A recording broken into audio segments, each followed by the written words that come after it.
the last of it, though, I was working in the fire room. Where was this, at Eastern? Yes, down the Easterns.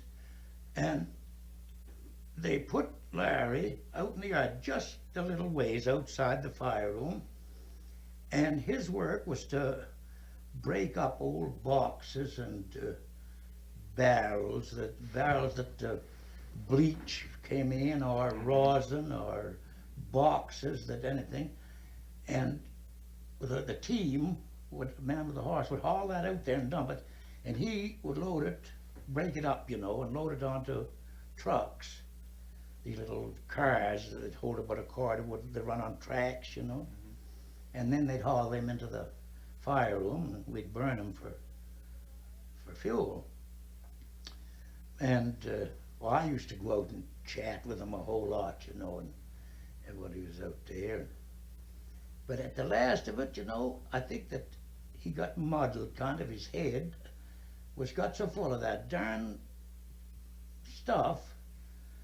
There was lots of times, he wouldn't have to be working. He'd have to wait. Well, but he had to stay right there in case they're loading him along. Well, he'd be around, and all at once, we'd watch out through the door, and we'd see him, and he'd be standing like this, and as though he was thinking hard about something. And he'd start slowly to walk across the field, and he'd think with his head down, and he'd walk, probably he'd get away 50 or 60 yards. All at once he'd come to himself, and he'd look around and see what he's doing. He'd turn around, he'd hustle back to the place.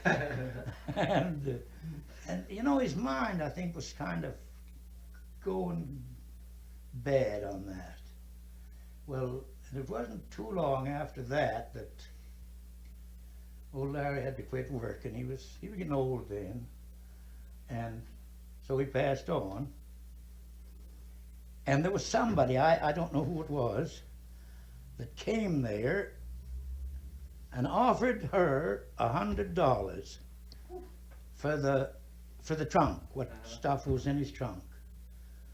And she said no, she wouldn't sell it. She said that Larry had made too many enemies with his poetry while he was living. He wasn't going to make any more after he's dead. And she burnt the whole works. For somebody like me, that's kind of painful. So that's where Larry's poetry went. It was. But she couldn't have valued it too much herself then. No, because there were so many. He had made so many enemies with it.